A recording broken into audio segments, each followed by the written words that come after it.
오늘 들으실 말씀의 제목을 한번 따라하시면 좋겠습니다. 본질과의 싸움. 본질과의 싸움이라는 제목으로 말씀을 함께 나누도록 하겠습니다. 1453년 콘스탄티노플 하면 옛날 동로마 제국의 수도였고, 지금 터키 이스탄불의 옛 이름입니다.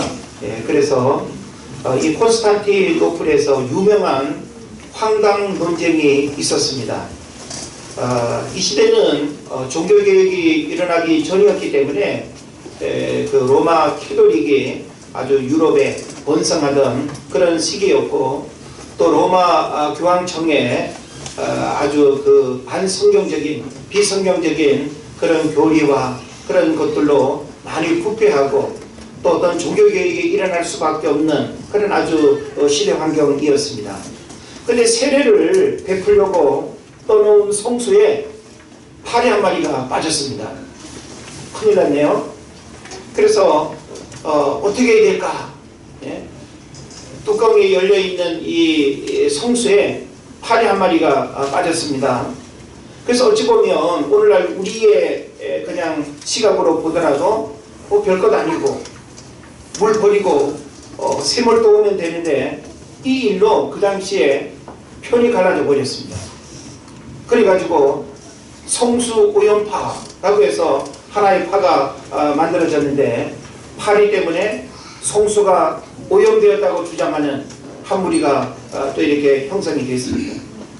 또 파리 성화파가 또 이렇게 생겼는데, 거룩한 성수에 파리가 빠졌으니 파리가 성화되었다고 주장하는 파였습니다.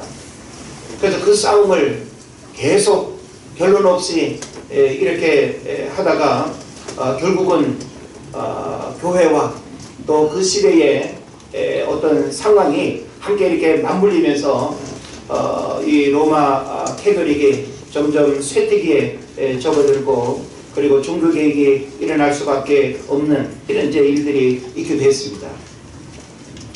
뭘 의미할까요? 과연 성수에 파리 한 마리가 빠진 것이 본질이냐 비본질이냐 하고는 측면에서 보면 얼마든지 우리의 분별력으로도 판단하고 쉽게 해결할 수 있는 문제임에도 불구하고, 이 비본질적인 것에 사람들의 마음이 빼앗기면 성수 오염파요, 무슨 파리 성화파요, 그러면서 이 비본질적인 것에 싸움을 하게 되면 결국 이와 같은 소모적인 논쟁과 이런 싸움은 갈등을 일으키게 되고 결국은 분열을 낳는 그런 이제 결과가 일어나는 거죠. 또 1910년, 물론 역사적인 사건을 지금 다 이야기하는 겁니다. 러시아가 공산화가 될 때, 러시아는 이제 종교회가 있죠. 그래서 우리 보통 하나님을 섬기는 기독교를 세 부류로 이야기를 합니다. 프로테스탄트에서 우리 개신교가 있고, 캐톨릭해서 이제 부교가 있을 거고요. 그 다음에 옥소도스라고 해서 이제 이 종교회가 있게 됩니다. 그래서 이 종교회는 러시아를 이렇게 중심으로 이제 있는 교회인데, 이 러시아 종교회가 역시 또 비본질적인 것으로 이렇게 싸움이 있게 됐습니다. 그래서 어느 날 이 종교회 수장이 바늘 하나를 손에 들고는 바늘 끝에 천사가 몇 명이나 앉을 수 있는지, 바늘 끝에 천사가 몇 명이나 설 수 있는지, 이런 것들로 논쟁을 하게 되는 거예요. 만약 오늘날 제가 바늘 하나를 갖다가 우리 은혜제일교회 성도 여러분, 이 바늘 끝에 천사가 몇 명이나 설 수 있을까요? 이 바늘 끝에 천사가 몇 명이나 앉을 수 있을까요? 라고 질문한다면 답이 있습니까? 어찌 보면 비본질적인 이와 같은 문제로 이런 논쟁을 하게 되면서 소모적인 것에 마음을 쏟고 다투다가 결국은 이제 나라가 공산화가 되고 교회가 문을 닫는 그런 비극이 일어났다라고 하는 사실입니다. 역사적으로 교회가 본질을 잃어버리고 영적으로 침체될 때면 항상 소모적인 논쟁이 득세했습니다. 그래서 우리가 교회사를 이렇게 공부해 보면 어떤 쇠퇴기 그리고 무언가가 이렇게 망할 때는 망할 수밖에 없는 그런 현상들, 그런 일들이 일어나는 것이죠. 그런 면에서 오늘 우리는 한국교회의 여러 어떤 상황들을 뉴스를 통해서 이렇게 접하면서 한국교회가 지금 본질적인 것 때문에 지금 고민하고 싸움하고 있는가, 아니면 비본질적인 것 때문에 싸움하고 갈등하고 아픔을 겪는가 라고 하는 사실을 우리가 들여다볼 필요가 있습니다. 성도들도 역시 영적으로 죽어있는 사람일수록 성경을 논쟁거리로 삼는 경향이 있습니다. 교회도 영적으로 죽어있게 되면 비본질적인 것에 대해서 끊임없이 갑론을박하고 이게 옳다 저게 옳다 그렇게 하는 거예요. 성도들 개인도 이런 영적으로 죽어있게 되면 성경의 가르침에 대한 깊은 이해를 하지 못하고, 그리고 본질적인 문제 때문에 괴로워하고 씨름하고 아파하고 몸부림치는 것이 아니라 비본질적인 문제 가지고 이렇게 갈등을 겪는 그런 이제 경향들이 있다라고 하는 것입니다. 아무것도 아닌 것을 가지고 소모적인 논쟁으로 이끌어가는 것이죠. 그래서 교회도 영적으로 침체되면 비본질적인 문제를 가지고 다투고 마음이 상하고 깨지는 일들을 행하게 되는 것입니다. 제가 예전에 목회자 세미나를 많이 이렇게 다닐 때 다양한 목회자들을 이렇게 만나면서 참 많은 이야기를 듣던 시간들이 있었는데, 몇 가지 생각나는 이야기를 좀 나누면, 어느 목사님이 하시는데 어느 교회에서 성전 건축을 할 때 담임 목사와 장로가 문을 닫는 위치 때문에 서로 다투다가 교회가 이렇게 분열됐다는 그런 이야기도 들은 적이 있습니다. 어느 쪽에 달면은 문제가 되나요? 어찌 보면 그런 본질적이지 않은 것 때문에 서로 자기 어떤 취향 내지는 자기 생각이 옳다라고 하는 것 때문에 싸움이 일어나고 갈등을 겪는다고 한다면 그 얼마나 안타까운 일이 되겠습니까? 부산 경남 지역에 아주 주목받는 대표적인 교회가 있는데 세계로 교회라고 하는 교회입니다. 손현보 목사님이 목회하는 교회입니다. 이 목사님도 예전에 또 이렇게 만나서 이야기를 듣게 될 때 몇 가지 여러분과 함께 나눌 수 있는 이야기가 있습니다. 청백받아서 가는 이제 교회를 이렇게 둘러보게 되는데 남전도에 원래가 있더래요. 한 3월달쯤에. 근데 3월달쯤에 이제 남전도에 원래가 있어가지고 뭘 하는가 싶어가지고 그 원래에 이렇게 참석을 했다는 거죠. 근데 원래는 모였는데 강아지 3마리를 사서 키우는 것으로 회의를 하더라는 거예요. 그래서 한 마리를 누가 키울 건가, 또 한 마리를 누가 키울 건가. 왜냐하면 그 키워가지고 초복에 한 마리, 중복에 한 마리, 말복에 한 마리 해결하려고. 예?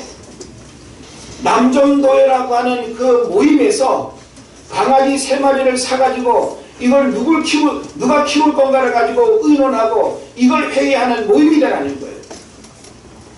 본질입니까? 비본질입니까? 예. 답 안 하셔도 여러분들이 너무 쉬운 문제니까 여러분이 한번 생각을 해보세요. 이건 오늘 우리 교회를 돌아볼 필요가 있습니다. 왜 하나님께서 우리 교회 안에 많은 기관을 세웠습니까? 하나님께서 왜 여러분 개인에게 직분을 주시고 왜 임직을 했습니까? 우리는 그 직분을 받은 혹은 하나님께서 모이게 하신 그 공동체의 모임에 본질을 잃어버려서는 안 되는 거예요. 남전도회, 여전도회, 본사회, 그 모임이 추구해야 될 방향과 본질이 있는데 그것을 잃어버린 채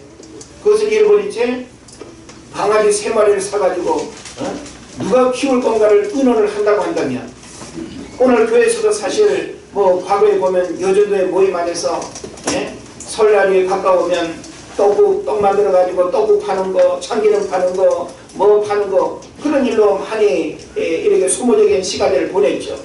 물론 어떤 면에서는 필요한 부분일 수 있어요. 그런데 남전도회, 여전도회라고 하는 그 모임이 그런 장사하는 일들로 본질이 되어버린다고 한다면 이거는 큰 문제가 되는 거 아니겠습니까? 왜 하나님께서 교회를 세웠을까요? 왜 하나님께서 남전도회, 여전도회 같이 공감대를 형성하는 그 그룹을 왜 하나님이 만드셨을까요? 그들과 함께 그 모임 안에서 추구해야 될 본질적인 것들을 함께 연합하고 함께 고민하고 함께 애쓰라고 하나님이 그렇게 불러주신 줄로 믿습니다. 그래서 이 손영호 목사님이 너무 안타까워가지고 이 교회를 어떻게 뒤집어 버려야 될지, 이런 의식을 가지고 이런 모임을 하고 있는 이 남전도회를 어떻게 바꿔야 될지 심각한 고민을 하면서 이 목사님이 교회를 바꾸어가고 교회를 새롭게 해서 지금 부산 경남 지역에 엄청난 교회로 이렇게 부흥하고 그리고 교회를 새롭게 일으킨 그런 목회 이야기를 들은 적이 있습니다. 그리고 그 이야기 가운데 또 하나의 이야기를 나누면 어느 권사님이 임직을 받았는데 임직받은 이 권사님이 새벽 예배도 잘 안 나오고 주일 예배도 심심하면 빠지고 이런 예배라고 하는 부분을 아주 심심찮게 이렇게 자꾸 빠지더라는 거예요. 그래서 가만히 이렇게 눈여겨보면서 자꾸 이렇게 예배 참석하지 않고 임직의 어떤 사명을 잘 감당하지 않은 그 권사님을 바라보면서 그 주변에서 왜 이렇게 주일 안 나왔냐고, 왜 새벽 예배 안 나왔냐고 이렇게 물어보니까 뭐 한 동네니까 지방이라 그래서 말하기를 고추밭에 나가서 이렇게 바쁘게 일하느라고 주일도 빼먹고 새벽 예배도 안 나오고 그런다는 거예요. 그래서 이 목사님이 적어도 하나님께서 누군가를 임직을 세웠다고 하면 그 임직을 통해서 그로 하여금 하나님을 섬기고 봉사하고 헌신하라고 하는 그 목적을 가지고 이렇게 세웠는데 그 사명을 감당하지 않은 그 모습을 보면서 이 목사님이 새벽마다 기도하면서 자꾸 이렇게 고민을 하다가 하나님 주시는 감동이 있어가지고 어느 날 물어 그 권사님 집을 찾아가니까 없더래요. 그래서 밭에 가니까 밭에도 없고 그래가지고는 그 고추밭을 물어 찾아가가지고는 한 두세 시간 동안 이 목사님이 고추를 그냥 다 뽑아 제꼈대요. 예? 손에 물집이 잡히도록. 예? 그래서 너무 아주 힘들어가지고 두세 시간 동안 고추밭을 그냥 다 그냥 뽑아버렸다는 거죠. 조금 남겨놓고. 그럼 목사님이 돌아갔대요. 그래가지고 얼마 지나지 않아가지고 그 권사님 알아보았다는 또 이야기를 듣고는 실망을 가서 이렇게 보니까 아니 글쎄 내가 지금까지 누구랑 못쓰진 일이 없는 것 같은데 어떤 그냥 XX 놈이 우리 고추밭에 그냥 고추를 다 뽑아버렸다고 도저히 그냥 이해할 수 없고 받아들일 수 없는 그런 이제 상황을 이제 경험하고는 알아두은 거예요. 그러나 이 손영호 목사님이 그 이야기를 다 듣고는 제가 그랬습니다. 이 이야기를 하니까 그 이야기를 맨 처음에는 잘 못 믿는 거예요. 그래서 여차여차 이야기를 하면서 내가 그랬다고 그러면서 단호하게 그 목사님이 권사님한테 이야기를 했다는 거예요.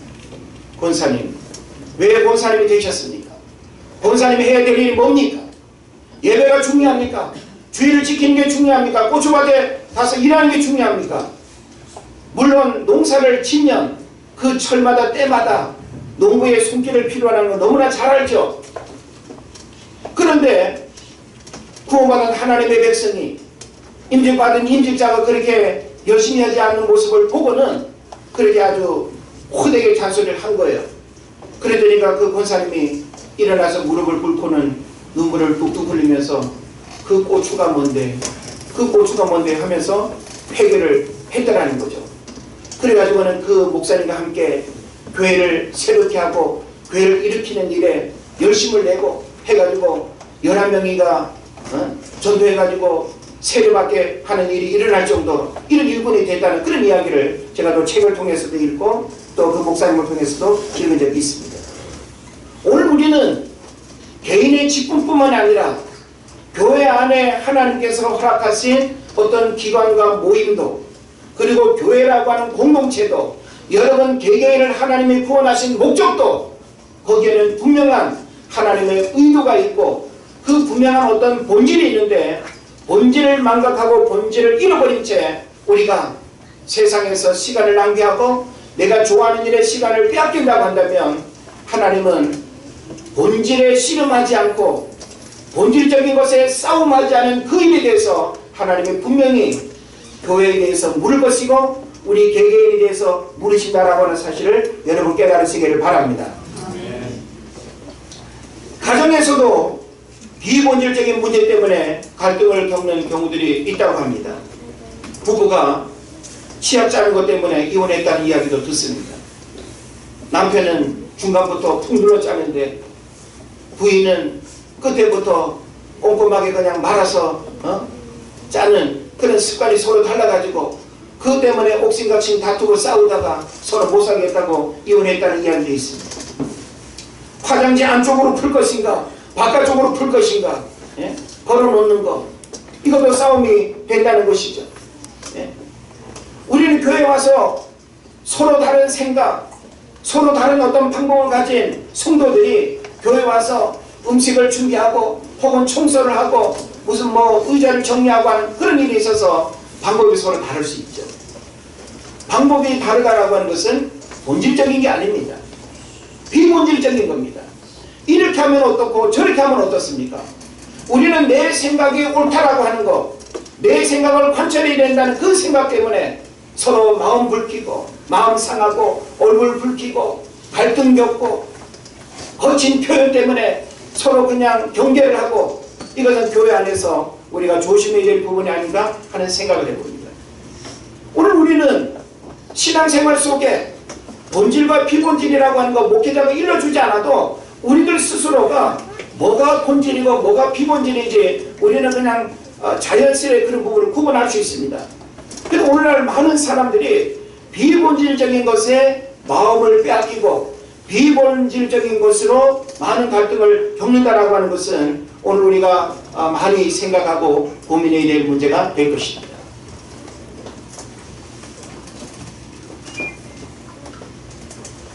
오늘 본문에 등장하는 사두개인들을 좀 주목을 할 필요가 있습니다. 오늘 성경에 보면 이 사두개인은 바로 예수님으로부터 책망을 받는 그런 문제에 있어서 무엇 때문에 그런 문제가 되는가 하면 바로 비본질적인 것에 마음이 빼앗겨 있는, 논쟁하고 있는 이것을 이제 오늘 우리가 주목해 볼 필요가 있습니다. 유대인들은 여러 종류가 있죠. 바리새인이 있고 사두개인이 있고 에세네파가 있고 열심당원이 있고 여러 종류들이 있습니다. 그 가운데 이 사두개인이라고 하는 사람들은 육체의 부활 혹은 죽음 이후에 어떤 그 내세 징벌에 관한 그런 신앙을 배격합니다. 다시 말하면 몸의 부활을 부정하고 영혼의 불멸과 미래의 보응은 물론 천사들과 영들의 존재도 부인했습니다. 그래서 오늘 성경에도 보게 되면 그런 말씀이 나와 있죠. 자, 23절이죠. 부활이 없다는 사두개인들이 그랬습니다. 부활이 없다는 사두개인들이. 자, 부활이라고 하는 것은 초현실적인 것이죠. 우리의 이성으로 이해할 수 없는 것들입니다. 그래서 부활을 믿지 않다 보니까 보이지 않는 천사, 보이지 않는 어떤 영적인 세계, 죽음 너머의 천국, 지옥 이런 것도 믿지 않는 거예요. 그러니까 이 사두개인은 종교라고 하는 탈은 쓰고 있는데 종교적인 어떤 교리나 그 내세관이 너무너무 다른 그런 문제들을 가지고 있는 겁니다. 그래서 이 사두개인들은 한마디로 말하면 세속주의자예요. 겉으로는 종교를 이야기하는데 지극히 눈에 보여지는 것들만 바라보고 눈에 보여지는 것들만 이해하고 눈에 보여지는 것들만 받아들이는, 그래서 세속주의자고 현실주의자들입니다. 그래서 이들은 물질과 쾌락만 추구하는 종교인들이 되는 것입니다. 그래서 오늘 우리는 이 사두개인들을 통해서 하나님이 우리를 구원하신 목적이 무엇인가, 또 교회의 본질은 무엇인가라고 하는 부분을 우리가 좀 이해를 했으면 좋겠습니다. 여러분, 하나님이 저와 여러분을 구원하신 목적이 무엇일까요? 여러 가지를 우리가 생각할 수 있지만 세상에서 교회로 살아가기를 원하심을 믿으시길 바랍니다. 예. 제가 전에도 말씀드렸죠. 하나님은 이 땅에서 어느 교회를 다녔느냐고 하나님이 묻지 않는다고 그랬어요. 너는 과연 세상에서 교회였느냐라고 하는 사실을 묻는다는 거예요. 우리 스스로가 하나의 교회로서 하나님의 성령이 거하는 전으로서 거룩하고 구별된 공동체로 우리가 살아가느냐라고 하는 것입니다. 우리 몸을 더럽혀서는 안 됩니다. 우리가 왜 세상적인 쾌락을 우리가 추구하지 아니하고 세상 사람들이 먹고 마시는 것들을 왜 금행이 됩니까? 우리 몸은 그냥 단순한 고깃덩어리가 아니에요. 성경은 우리 몸이 하나님의 성전이라고 이야기를 하고 있습니다. 하나님의 영이 거하는 성전을 우리가 오염시키고 우리 스스로가 게을러서 우리 몸을 방치하고 병들게 하고 질병으로 오염되게 하고 이건 우리가 하나님 앞에 책망받아야 될 일입니다. 그러면 우리는 먹고 마시는 일들도 구별해야 될 뿐만 아니라 성경은 왜 하나님께서 우리를 구원했느냐? 저와 여러분을 세상에서 교회로 살아가기 위해서 땅에서 잘 먹고 잘 사는 무병장수의 기복적인 신앙이 구원의 본질이 아니라고 하는 것입니다. 여러분 옆에 누군가를 교회를 인도한다고 할 때 여러분 어떤 말로 교회를 가자고 이야기하겠습니까?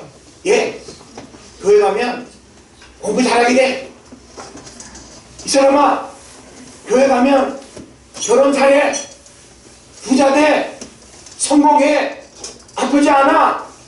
혹은 아픈 사람에게 여보시오 교회 가면 고침받아. 그게 우리가 교회 다니는 이유입니까?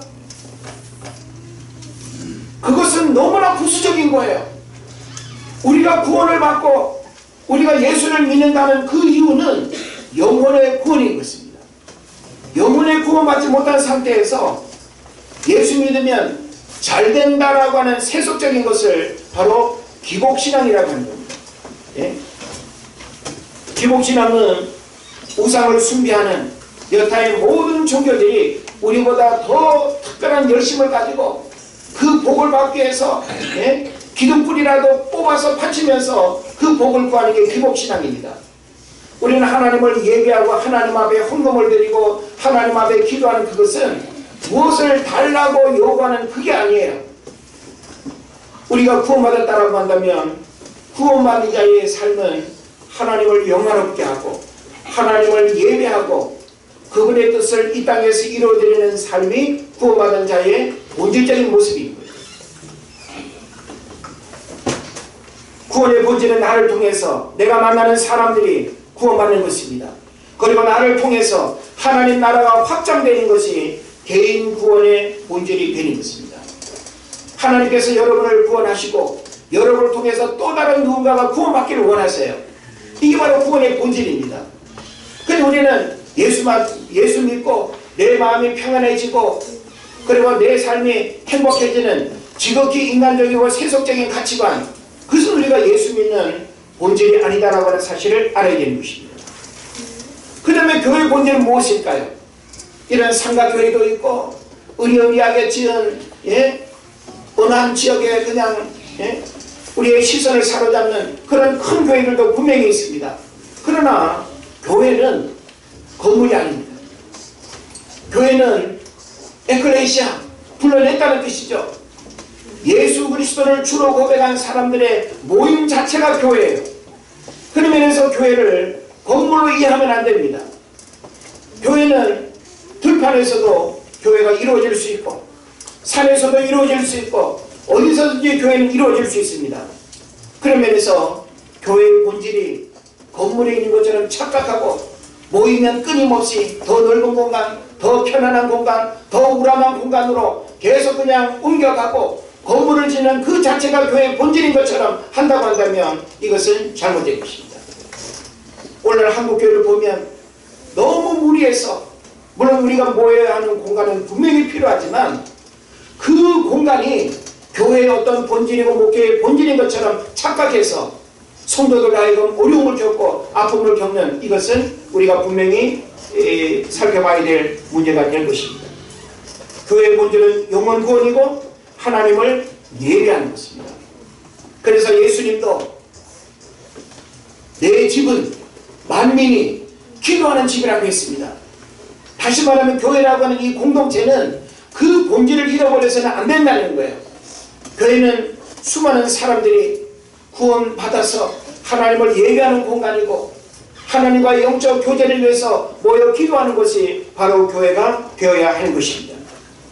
본질로부터 벗어나면 변질되고 변질되면 타락하고 부패하여 망하는 것입니다.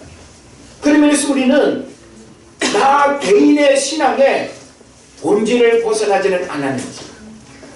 여러분 개인의 신앙에 있어서 본질을 벗어난 어떤 삶의 모습들이 보인다고 한다면 빨리 본질로 돌아오십시오. 빨리 비본질적인 것들을 빨리 잘라내고 벗어버리고 여러분이 그 본질적인 삶의 자리로 돌아오시기를 바랍니다. 교회도 역시 마찬가지입니다. 교회라고 하는 이 공동체는 본질에 충실해야 돼요. 본질에 충실하다는 것은 예배와 영혼구원이라고 하는 이 일이 교회의 본질이에요. 너 교회 왜 가니? 친구 만나러. 너 교회 왜 가니? 사업상. 너 교회 왜 가니? 외로워서. 이거는 비본질입니다. 우리는 교회 가서 나의 인간적인 외로움을 누군가를 만나고 교제하는 일들을 통해서 친구를 사귈 수도 있고 사업상 부분적인 도움을 받을 수도 있습니다. 그러나 정치인들이 자기 어떤 정치적인 이익을 위해서 어느 큰 교회를 등록하고 혹은 뭐 집사, 장로, 직분을 받고 이 본질을 망각하고 그리고 본질을 이렇게 아주 잃어버린 그런 것들은 분명히 하나님 앞에 책망받을 수밖에 없는 것입니다. 교회는 끊임없이 본질을 추구해야 됩니다. 그러면서 우리는 예배하는 일을 귀히 여겨야 하고 교회 공동체가 함께 연합해서 놀러가고 무슨 수양관 짓고 어디 또 먹고 마시고 이거는 교회의 본질이 아니에요. 교회는 끊임없이 그와 같은 일들을 하더라도 그 중심에 영혼구원이라고 하는 목적을 가지고 모이고 영혼구원이라고 하는 목적을 가지고 여행가고 영혼구원이라고 하는 목적을 가지고 하나님의 일들을 감당해야 되는 것입니다. 그것이 단순히 우리의 육신의 필요를 위해서 하는 일이라고 한다면 이것은 얼마나 잘못된 일인가라고 하는 사실을 알아야 되는 것이죠.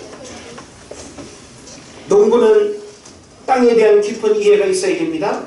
흙의 성질, 수분 함량, 영양 상태, 물의 흡수력, 온도의 변화 등을 잘 알고 있다면 무엇을 심든지 좋은 열매를 거둘 수 있습니다. 할렐루야. 예. 농부가 땅에 대한 깊은 이해를 한다는 것은 농사에 있어서 본질적인 부분이 뭐예요? 땅이잖아요. 예? 땅에 대한 성질도 모르고 땅에 대한 깊은 이해가 없이 그냥 씨만 심고 열심히 그냥 밭에만 가면 된다고 하면 이거는 큰 오산입니다. 본질에 대한 이해가 없이 열매에만 욕심이 있어서 무엇을 많이 심는다고 풍성을 경험하는 게 아니다라고 하는 사실입니다.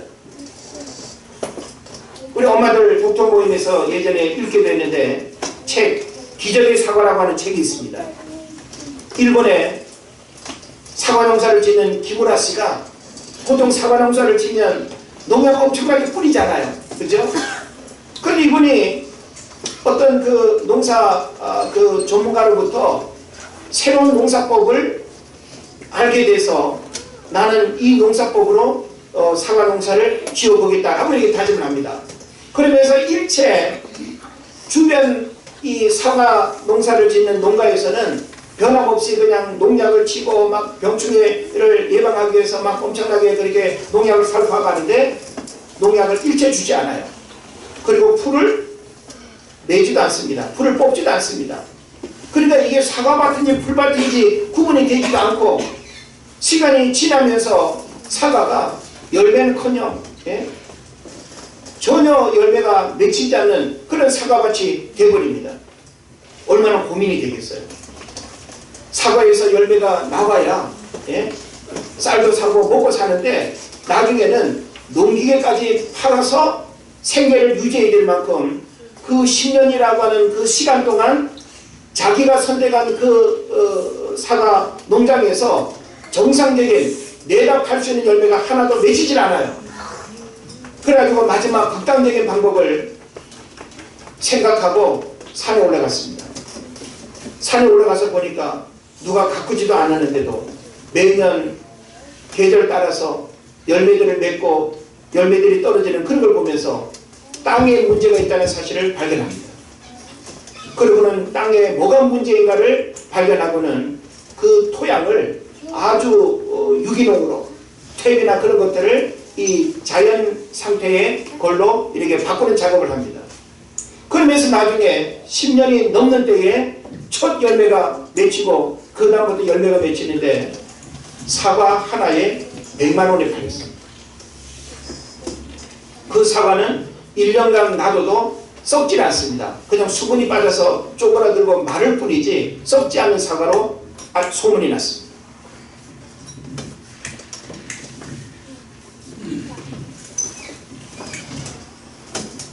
이와 같은 수고, 이와 같은 고민, 이와 같은 김무라 씨의 이와 같은 고민은 뭐에 대한 고민일까요?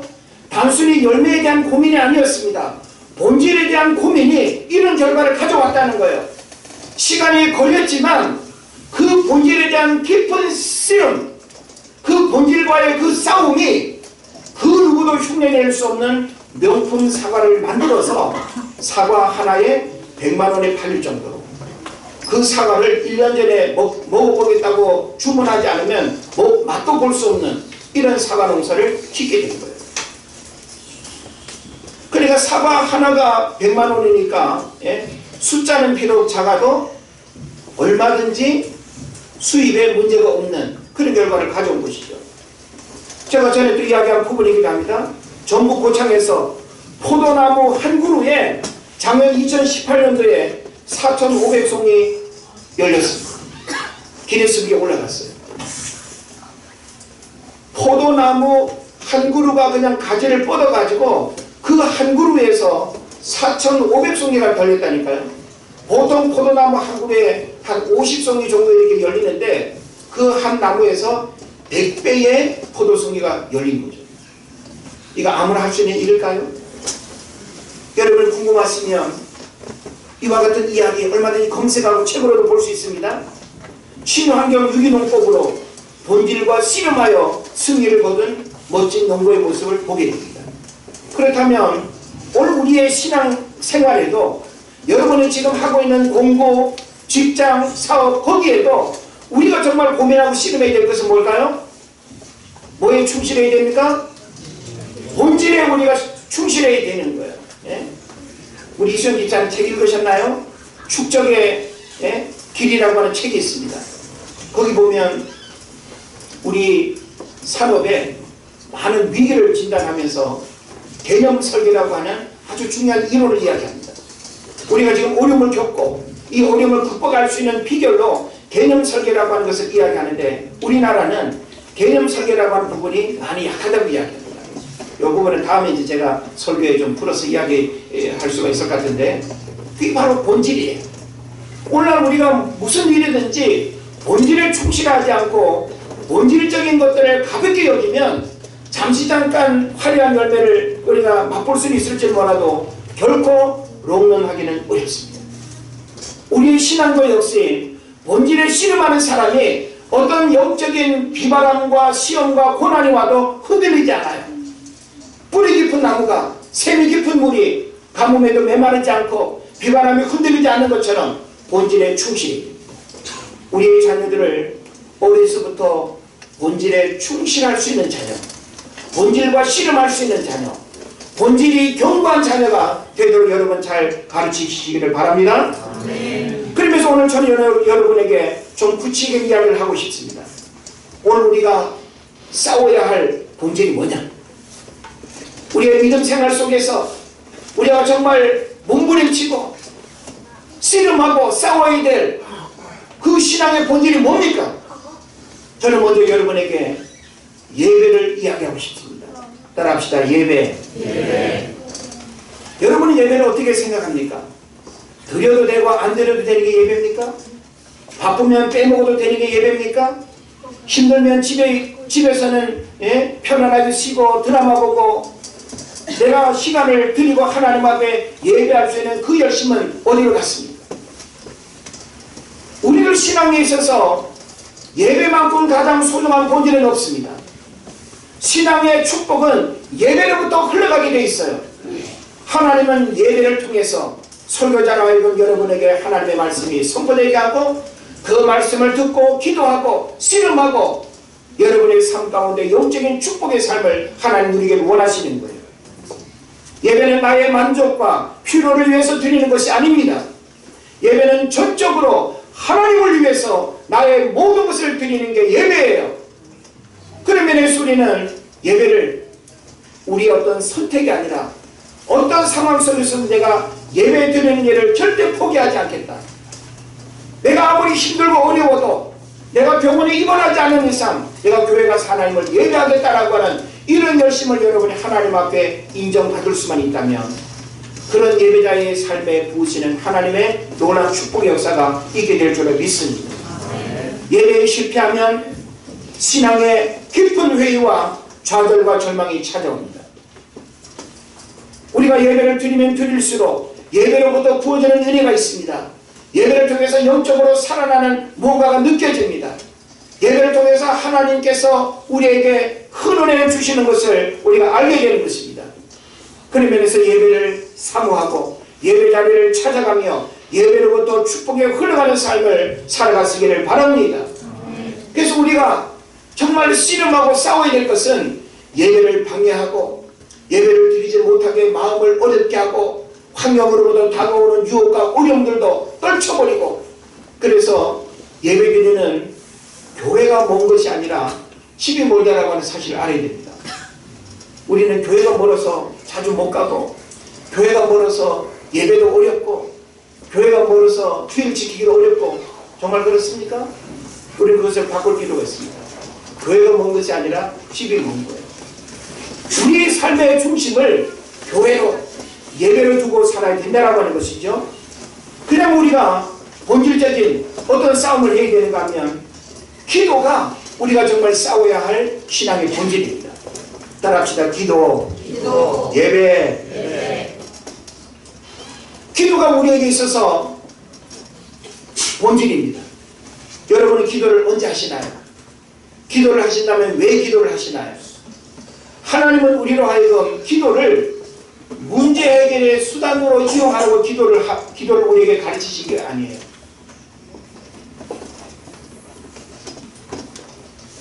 예수님이 우리에게 가르쳐 주신 대표적인 주기도문을 한번 보십시오. 거기 기복적인 게 있습니까? 물론 일용할 양식을 주옵시고 라고 하는 거 오늘 현실의 필요를 하나님 앞에 구해야 되는 거 분명히 있습니다. 그러나 예수님이 우리에게 가르쳐주신 기도의 내용을 우리가 보더라도 기도의 본질이 무엇이어야 되는가라고 하는 사실을 우리에게 가르쳐주고 있죠. 하나님의 마음을 헤아리고 하나님의 뜻을 알고 순종하는 삶을 사는 것이 기도입니다. 기도는 신앙의 본질로서 결코 양보하거나 게으러서는 안 됩니다. 기도하면 되어지고 기도하는 대로 되어지는 것입니다. 기도 안 하면 아무 일도 일어나지 않을 것입니다. 여러분의 뜻을 품고 하나님 앞에 기도하면 여러분이 어떤 마음을 고백하며 기도하느냐에 따라서 기도의 역사를 경험하게 될 것입니다. 그러면서 여러분이 기도의 능력을 경험했으면 좋겠어요. 기도의 능력은 얼마나 놀라운지 모릅니다. 기도하게 될 때 육신의 질병도 고침받게 될 것입니다. 기도하게 될 때 여러분을 올가매고 있는 모든 환경도 풀어지게 될 줄로 믿습니다.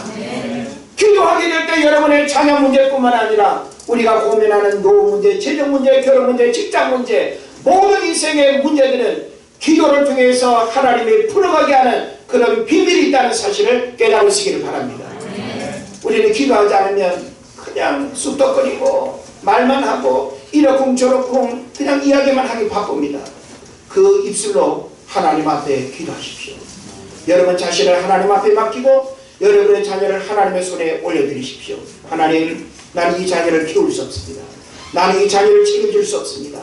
내가 이 자녀를 1년 365일 24시간 쫓아다니면서 이래라 저래라 말한 대로 되어지지 않습니다. 마음을 바꾸시고 마음을 이끄시고 우리의 걸음을 지키시고 인도하시는 분이 하나님이라고 하는 사실을 믿으시고 하나님께 기도하는 여러분 되시기를 바랍니다. 그런 면에서 믿음의 사람은 기도의 사람이고 기도의 사람은 축복의 삶을 살아가게 되는 것입니다. 그런 면에서 기도는 선택이 아닙니다. 하나님께서 우리에게 기도할 수 있는 특권을 주신 것 얼마나 감사한 일이지 않습니까? 물론 모든 종교마다 다 기도가 있어요. 예?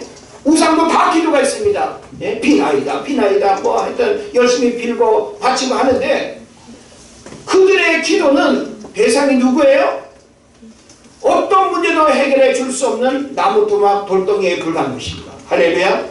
그러나 온 우주 만물을 창조하신 그 하나님은 우리의 기도를 들으시고 우리 형편에 맞게 우리 믿음의 분량대로 우리가 하나님 앞에 고백하는 그 고백대로 하나님이 되어지게 하는 역사가 일어날 줄로 믿습니다. 그 다음에 마지막 우리가 이해해야 될 것은 순수한 열정입니다. 우리에게 있어서 정말 매일 우리가 고민하고 씨름하고 싸워야 될 그 본질은 순수한 열정입니다. 우리 모두 다 열정이 순전한 열정이 있던 시절이 있지 않은가요? 몇 년 전 어느 시절 어느 때에 그때 참 순전한 열정이 있었는데 피곤한 것도 모르고 힘든 것도 모르고 귀찮은 것도 모르고 예배하고 봉사하고 하나님 앞에 달려나갔던 그 순전한 열정 어디로 갔습니까? 우리는 이 순전한 열정을 잃어버리지 않기 위해서 하나님 앞에 기도하고 매달려야 됩니다. 열정은 우리를 하나님 앞으로 이끌어가는 통로가 됩니다. 열정은 성령의 간섭을 받아야 합니다. 열정은 성령으로부터 이끌림을 받아야 합니다.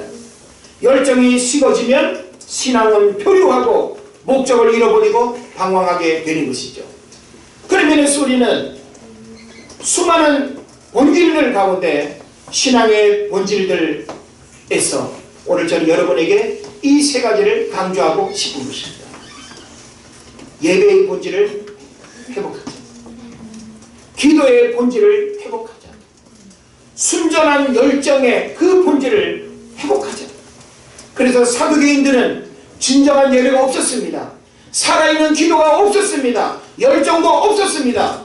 왜냐하면 그들은 부활도 믿지 않고 천사도 믿지 않고 영적인 것도 인정하지 않기 때문에 죽음 너머에 무언가를 바라보고 기대하는 게 없어요.